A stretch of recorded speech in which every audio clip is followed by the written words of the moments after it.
अस्सलाम वालेकुम everyone, welcome back to my channel. So आज हम देखेंगे कुरान से जिन्नात की story by Noman Ali. So yes, without any further do, let's get started.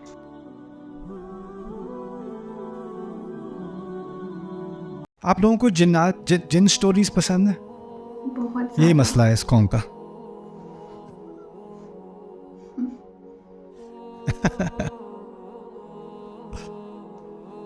जिन्नात के बारे में कुरान ने बात की है। थोड़ी सी जिन स्टोरी सुनते हैं, थोड़ी सी कुरान से जिन स्टोरी।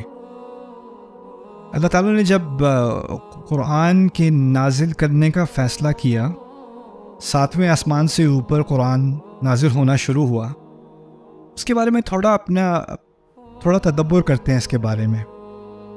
ये जो कायनात है ना, पहला समा है। ये जो सितारे हमें नज़र आ रहे हैं ना, यहाँ तक हमें पता चला है कि इस कायनात की फ़िज़िकल यूनिवर्स की जो उम्र है फ़िलहाल तकरीबन 13.9 बिलियन लाइट ईयर्स, ये उम्र है इसकी।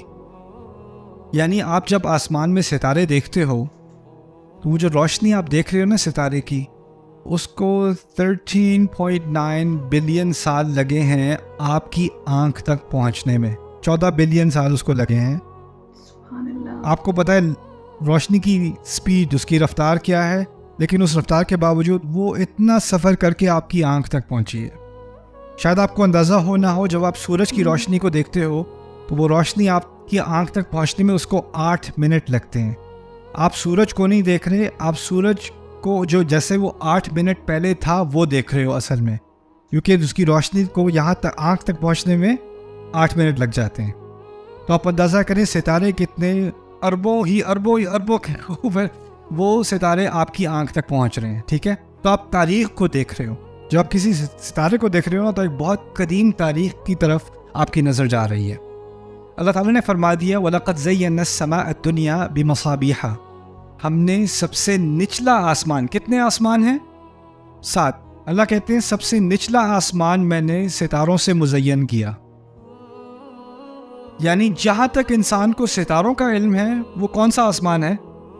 पहला आसमान है। पहला आसमान। उसके बाद उसके मुकाबले में दूसरा आसमान है, जो रिवायत में पता चलता है इसके मुकाबले में दूसरा आसमान ऐसे जैसे ये एक अंगूठी हो और वो एक सहरा उससे हो। बड़ा। राइट। उसके बाद तीसरा आसमान है और उसके मुकाबले में जैसे दूसरा आसमान एक अंगूठी हो और तीसरा आसमान एक पूरा सहरा हो। और इसी तरह चौथा, फिर 5वां, फिर 6ठा, फिर 7वां, और उसके बाद अर्श रब्बिना। कुरान आया है 7 आसमानों के ऊपर से। सुभान अल्लाह। आप अंदाज़ा करें, कोई वाक़या हुआ होता था, रसूल सल्लल्लाहु अलैहि वसल्लम किसी ने, काफिर ने आके कोई सवाल पूछ लिया और वहाँ से जिब्रील को हुक्म मिला कि आप रसूल को ये आयत दें। तो आप ज़रा कंपेयर करें जिब्रील अलैहिस्सलाम की रफ़्तार और लाइट की रफ़्तार को। कहाँ से कुरान आ रहा है और कैसे आ रहा है। और फिर आप अंदाज़ा करें कि जो साउंड है ना, साउंड, आवाज़ ज़्यादा तेज़ है रफ़्तार में या रोशनी? लाइट। रोशनी। यानी आवाज़ से तेज़ तो अब जेट भी है ना। जी। Jets can travel faster than the speed of sound. हम दुआ करते हैं, वो दुआ फ़ौरन अल्लाह सुनता है और फ़ौरन उसका जवाब देता है, उजीबु दाअवत दाई दाई। इज़ा दआन। अच्छा, इस आसमान में थोड़ी सी, क्योंकि ये आसमान तो कुछ भी नहीं है बाकी आसमानों के मुकाबले, एग्जैक्टली। इस आसमान में किसी हद तक अल्लाह ताला ने जिन्नों को थोड़ी खुली छुट्टी दे दी, तुम लोगों ने कुछ सैर करनी है तो कर लो। तो इस आसमान में कम से कम उनको थोड़ा इधर उधर, चलो यार वो जुपिटर चलते हैं, चल, तो वो कर लेते हैं। यहाँ पर इनको थोड़ा सा स्पेस ट्रैवल करने का लाइसेंस मिला हुआ है, वीज़ा मिला हुआ है इनको। अल्लाह ताला ने जब कुरान नाजिल करने का फ़ैसला किया 7 आसमानों के ऊपर से जिब्रील अलैहिस्सलाम के हाथ, तो उनके साथ एक पूरी फरिश्तों की फ़ौज तैयार की। जब कोई बहुत अहम डॉक्यूमेंट होता है ना, तो वो सिर्फ आप अपने बैग में डाल के ट्रेन में नहीं बैठ जाते, एक पूरी उसके साथ सिक्योरिटी डिटेल होती है और एक पूरा एंटोराज जाता है, और फिर उसके साथ आगे भी फ़ौजी, पीछे भी फ़ौजी, और फिर वो कारवान चलता है एक चीज़ डिलीवर करने के लिए, है ना। تو اللہ تعالیٰ نے قرآن میں بتایا مطاع ثم امین، ان کی بہت بڑی فالوئنگ ہے، اور پھر وہ قرآن لے کر آتے ہیں جبریل علیہ السلام. ٹھیک ہے، تو جب وہ آ رہے تھے تو اللہ تعالیٰ نے ایک معاملہ کیا جو یہاں پاکستان میں بہت ہوتا ہے. اس کی مثال پاکستان میں بہت ہوتی ہے. کوئی وی آئی پی آ رہا ہونا تو سڑکیں بند ہو جاتی ہیں، سڑکیں ساری بند، لاک ڈاؤن، کوئی ادھر ادھر نہیں ہو سکتا. اب جنات کی عادت تھی کہ پہلے آسمان میں کیا کرتے تھے؟ گھومتے پھرتے تھے. ایک دم سے اوپر جا رہے ہیں، آسمان بند ہے، گارڈ کھڑے ہوئے ہیں، کوئی نہیں جا سکتا آسمان، سارے زمین پہ بیٹھو، دنیا میں بیٹھو سارے. ابھی ان کو عادت تھی باہر گھومنے پھرنے کی. اب سارے کے سارے جن کہاں پھنسے ہوئے ہیں؟ دنیا میں. انہیں پتہ نہیں یہ لاک ڈاؤن ہوا کیسے، یہ کس چیز کا لاک ڈاؤن ہے. یہ ہم جب بھی جاتے ہیں اوپر، ہم پہ شوٹنگ ہوتی ہے، ہمیں نیچے بھیج دیا جاتا ہے، ہم جا ہی نہیں سکتے باہر. اب دنیا میں قید ہو گئے سارے کے سارے جن. اب وہ جب قید ہوئے، کیوں قید ہوئے؟ کیونکہ کیا آ رہا ہے آسمان سے؟ قرآن نازل ہو رہا ہے. قرآن کے نازل ہونے کے لیے تمام آسمان کو لاک ڈاؤن کر دیا، اور جنات زمین میں قید ہو گئے کچھ عرصے کے لیے. اب وہ جب قید ہوئے تو ان کو تھوڑی بتایا تھا قرآن نازل ہو رہا ہے اس لیے تمہیں لاک ڈاؤن کیا جا رہا ہے. ان کو نہیں پتا کہ کیوں ہوا ہے یہ لاک ڈاؤن، کیوں بند کیا گیا ہے.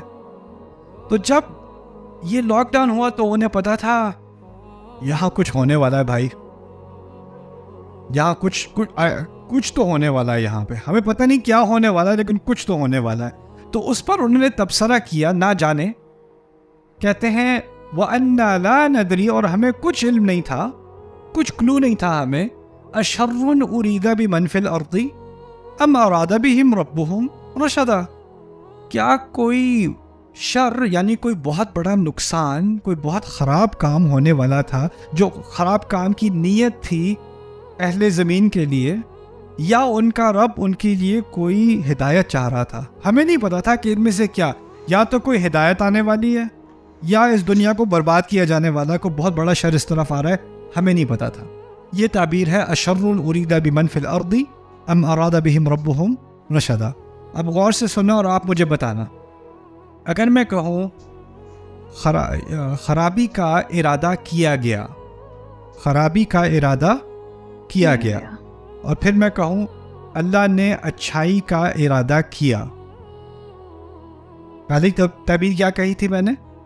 کیا گیا. خرابی کا ارادہ کیا گیا. جو پہلی تعبیر ہے اس میں نے اللہ کا ذکر کیا نہیں. کس کا ارادہ ہے اس کا ذکر کیا نہیں. دوسری میں جب میں نے کہا اللہ نے اچھائی کا ارادہ کیا، اللہ کا ذکر کیا. جنات کو اس وقت سے بھی اللہ تعالیٰ کے بارے میں بات کرنے کی تمیز ہے. برائی کے لفظ کے ساتھ اللہ تعالیٰ کو منسوب نہیں کریں گے. کہیں گے کیا کوئی برائی تھی جس کا ارادہ کیا گیا تھا زمین والوں کے لیے؟ اللہ تعالیٰ کا لفظ استعمال نہیں کیا. اچھائی کی، ہدایت کی بات آئی، کیا کہتے ہیں؟ ام اراد بہم ربہم رشدا، یا پھر ان کے رب نے ان کے لیے کوئی ہدایت کا ارادہ کیا تھا، کسی ہدایت کا ارادہ. سبحان اللہ، ہر چیز اللہ تعالیٰ کی طرف سے ہے. لیکن اللہ تعالیٰ کے معاملے میں ادب اور تمیز کا ایک تقاضا ہے. قرآن صرف معلومات نہیں دیتا، اللہ تعالیٰ کے بارے میں بات کرنے کی تمیز بھی سکھاتا ہے.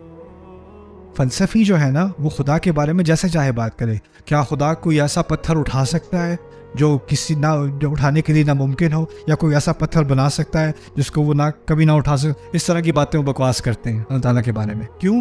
کیونکہ اللہ تعالیٰ کے بارے میں وہ صرف ایک فلسفی کانسیپٹ کے لحاظ سے بات کر رہے ہیں. ان کو اللہ تعالیٰ کے معاملے میں کوئی لحاظ، کوئی ادب، ان کی عظمت کا کوئی بالکل احساس نہیں ہے. لیکن جنات کو نامعلوم ہوتے ہوئے بھی اتنا احساس ہے کہ کوئی خرابی کی بات کریں گے تو ساتھ میں کس کا لفظ استعمال نہ ہو؟ اللہ تعالیٰ کا یہ لفظ استعمال نہ ہو. سبحان اللہ، زبردست. سو جب بھی میں ازیوم کرتی ہوں نا کہ ہر آسمان ایک دوسرے آسمان سے بڑا ہے اور دوسرا آسمان تیسرے آسمان، اور پھر اس طرح سے، تو ہم ازیوم کر سکتے ہیں کہ اس شیپ میں ہوگا، لائک کونیکل شیپ میں ہوگا. تو اور دوسری طرف یہ بھی کہا جاتا ہے کہ جو یونیورس ہے، جو پوری کائنات ہے، وہ ایک پوائنٹ پہ ٹکی ہوئی ہے.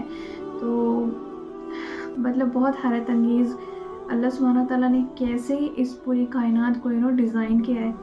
सुभान अल्लाह।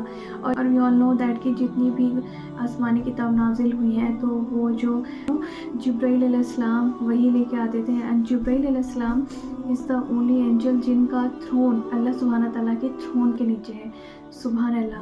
एंड ऑल्सो अगर आपने मैं सजेस्ट करना चाहूँगी, अगर आपने लोटे ट्री चैनल अगर अभी तक नहीं वॉच किया तो गो वॉच, उसमें आपको इतनी अमेजिंग और इतनी हैरत अंगेज़ चीज़ें जानने को मिलेंगी रिगार्डिंग कुरान और साइंस, ईच एंड एवरीथिंग।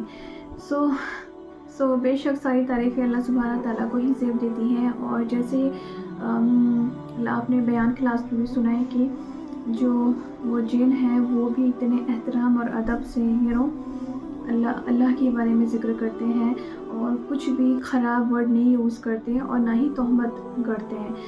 तो और वाकई में जो इंसानों के अलावा जितनी भी कायनात में अल्लाह सुब्हानहू तआला ने मखलूक पैदा की है, हर कोई अल्लाह सुब्हानहू तआला के एहतराम में हमेशा लगा होता है, झुका होता है, इबादत कर रहा होता है। तो अल्लाह सुब्हानहू तआला से दुआ है कि हमें भी तौफीक दे एहतराम और अदब करने की। सो अगर आपको वीडियो अच्छी लगी तो don't forget to like, comment, share and subscribe. अल्लाह हाफ़िज़।